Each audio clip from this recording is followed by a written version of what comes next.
नमस्कार स्वागत है आप सभी का यूट्यूब के इस प्लेटफॉर्म पर। आखिरकार वो घड़ी आई गई जिसका सभी बैंकिंग एस्पिरेंट्स को पूरे साल भर सबसे अधिक इंतज़ार रहता है। देश के सबसे बड़े कॉमर्शियल बैंक भारतीय स्टेट बैंक ने प्रोबेशनरी ऑफिसर की वैकेंसी डिस्क्लोज कर दी है। आप सभी लोगों ने देख लिया होगा।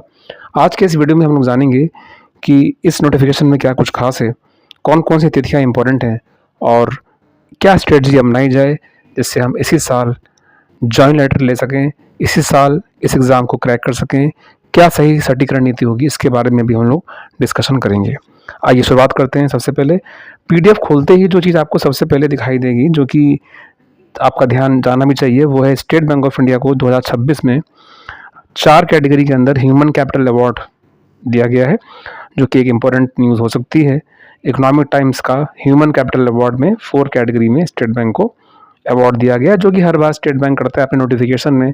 हमेशा वो इस चीज़ का जिक्र करता है कि स्टेट बैंक के अचीवमेंट्स क्या हैं, और सबसे बड़ा बैंक का ब्रांड तो है ही स्टेट बैंक। आइए देखते हैं नोटिफिकेशन में। सबसे पहले आप देखेंगे कि इस बार की जो वैकेंसीज है, पिछले साल की वैकेंसी से ज़्यादा वैकेंसी है। टोटल आपकी 1500 वैकेंसी हैं इस बार। और इसमें सबसे पहले आप देख लें कि इसमें जो क्राइटेरिया है, योग्यता है, एलिजिबिलिटी क्राइटेरिया है, उसकी जो डेट है वो है 1 तारीख। जी हाँ, 1 अप्रैल 2026 से आपकी जो एज है 21 साल, और मैक्सिमम एज जो है आपकी 30 साल तक होनी चाहिए। यानी 21 से 30 साल तक एज होनी चाहिए, और ये 1 तारीख से काउंट होगा। ध्यान रखिएगा, एज लिमिट क्राइटेरिया 1 तारीख से काउंट है, जबकि एजुकेशन क्वालिफिकेशन जो है आपका ये काउंट होगा 30 तारीख से। यानी 30/9/2026 तक अगर आप ग्रेजुएशन कंप्लीट कर चुके हैं तो ये फॉर्म जो है आसानी से आप फिलअप कर सकते हैं। आइए देखते हैं इसके अंदर चेंजेस क्या हैं। सबसे पहले हम लोग देखते हैं इसकी डेट्स, इंपॉर्टेंट डेट्स कौन कौन सी ऐसी हैं जिस पर हमें सबसे अधिक ध्यान देना है और उस पर हमारा फोकस होना भी चाहिए। तो सबसे पहले देख सकते हैं हम लोग यहाँ पर डेट दी हुई है, और 18 तारीख से इसका जो है लिंक आपको ओपन हो चुका है, और अगस्त में इसका जो है प्रीलिम्स एग्ज़ाम आपका होगा। अगस्त के मिड में या लास्ट में हो सकता है। और उसके बाद जो मेंस एग्जामिनेशन आपका होगा, वो मेंस एग्जामिनेशन आपका सितंबर मंथ में होगा।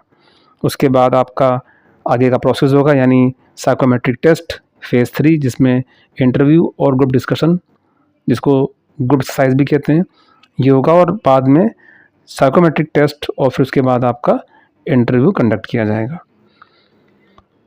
तो ये आप ध्यान रखें। और उसके बाद प्रीलिम्स को देखते हैं। देखिए, प्रीलिम्स में जैसा कि आपको पता ही है कि सेक्शनल कट ऑफ नहीं होता है स्टेट बैंक में।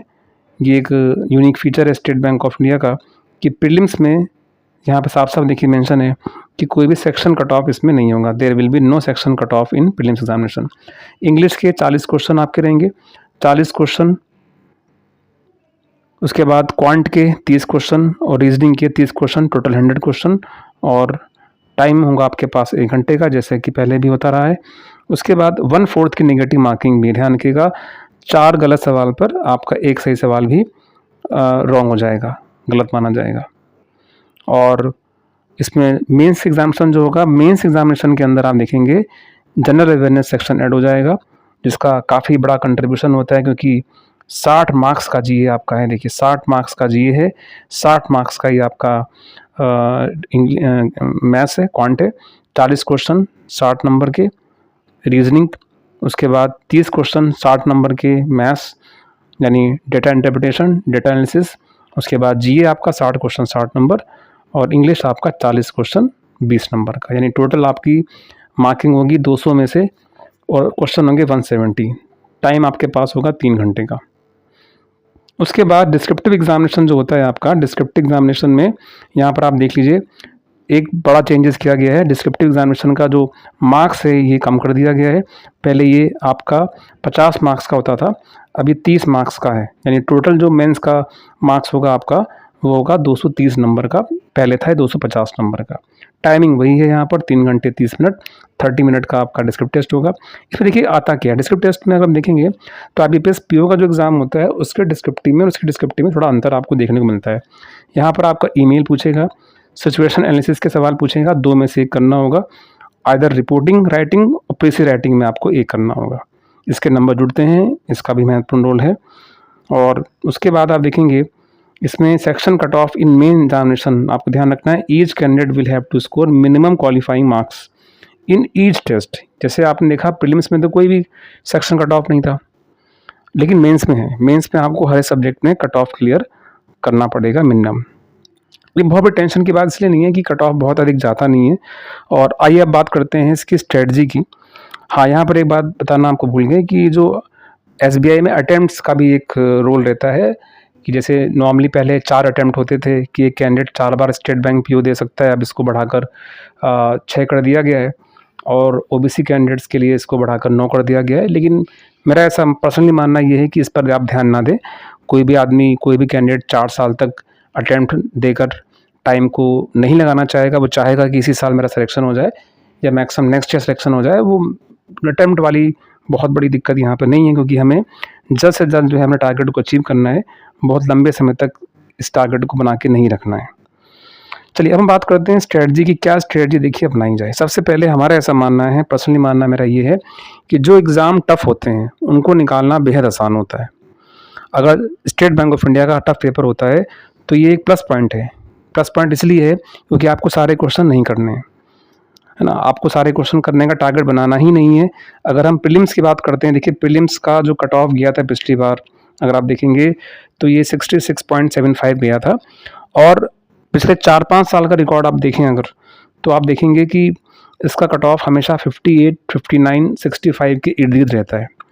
चूँकि कट ऑफ पहले से प्रिडिक्ट नहीं किया जा सकता, डिपेंड अपॉन एग्ज़ाम का नेचर, कितने कैंडिडेट्स अपीयर हो रहे हैं, कितनी सीटें हैं, इन सब के बारे में कट ऑफ वेरी करता है। फिर भी इसका जो एवरेज कट ऑफ रहता है वो आपका 58 से लेकर 65 के बीच में रहता है।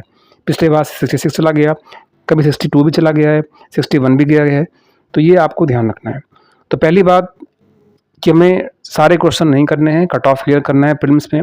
और मेंस में देखिए, अगर आपको फाइनल सिलेक्शन लेना है तो मेंस का बहुत अहम रोल होता है। अधिकतर कैंडिडेट्स यही गलती करते हैं, उनका पूरा फोकस प्री पर होता है और वो मेंस की तैयारी नहीं करते हैं और वहीं पर उनके मार्क्स कम हो जाते हैं और वो कहीं ना कहीं अपने टारगेट से भटक जाते हैं। तो मेंस का रोल काफ़ी बड़ा है।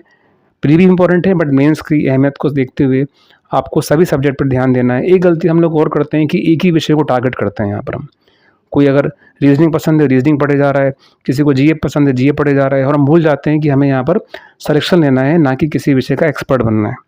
तो पहली रणनीति हमारी यही है कि जो कैंडिडेट पहली बार एग्जाम दे रहे हैं वो पहला काम तो ये करें कि previous year 2025 state bank of India का जो एग्ज़ाम हुआ है उसको ज़रा देखें, ऑब्जर्व करें कि किस तरह के सवाल पूछे गए हैं। ये सबसे बेहतरीन रणनीति होती है कि किसी भी एग्ज़ाम को अगर आप क्रैक करना चाहते हैं तो उसके प्रीवियस पेपर को देखिए, पिछले साल पेपर कैसा आया, कितने क्वेश्चन ऐसे थे जो आप कर पा रहे हैं, कितने क्वेश्चन आप नहीं कर पा रहे हैं, या कितने क्वेश्चन ऐसे हैं जो हमें करने ही नहीं है, वास्तव में छोड़ देने हैं, है ना।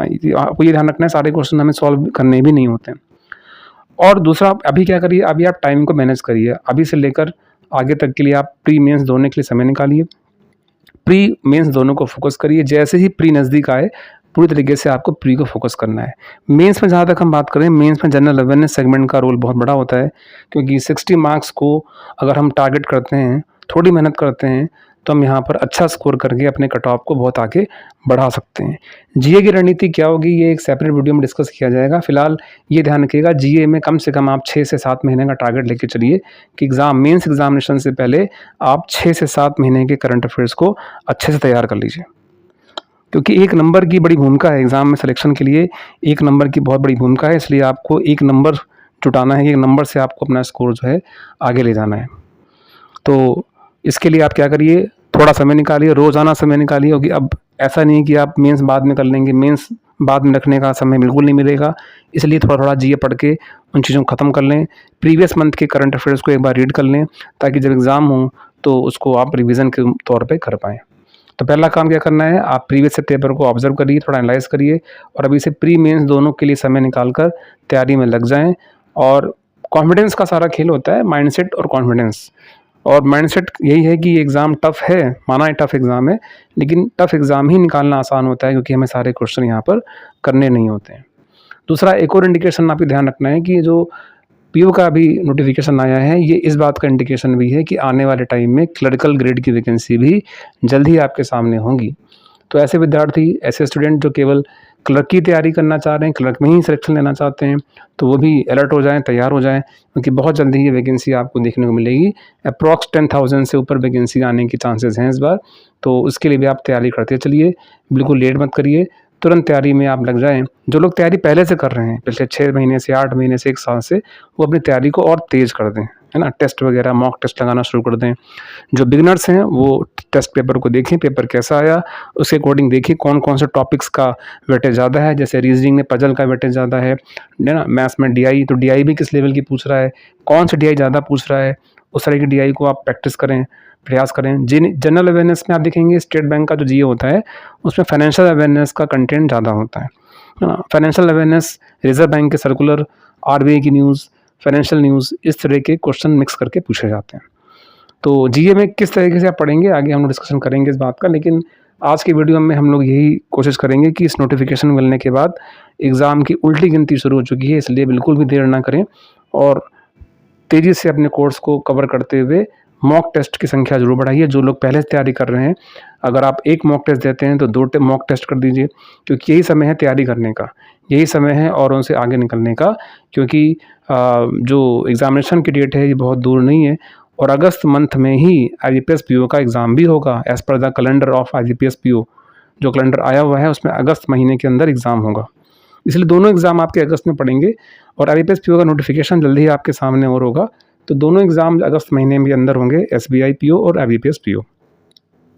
तो इस स्ट्रेटजी को आप अपनाइए और एक चीज़ और ध्यान रखिए, बैंक के एग्ज़ाम में सफल होने की सबसे बड़ी रणनीति ये भी होती है कि हमें क्वेश्चन अटेम्प्ट करने का निर्णय लेना है, क्वेश्चन छोड़ना है या करना है ना? कई बार ऐसा भी होता है कि हम किसी क्वेश्चन को अटेम्प्ट करते हैं, लेकिन वो अटेम्प्ट करने लायक क्वेश्चन होता है नहीं, वो हमारा टाइम कंज्यूम कर लेता है। तो ऐसे क्वेश्चनों को पहचानें जो आपका टाइम वेस्ट करते हैं, जो आपके टाइम को किल करते हैं, ऐसे क्वेश्चनों को अटेम्प्ट नहीं करना है हमें। ये सब चीज़ें प्रैक्टिस से आती हैं कि किस क्वेश्चन को हम अटेम्प्ट करें, ना करें।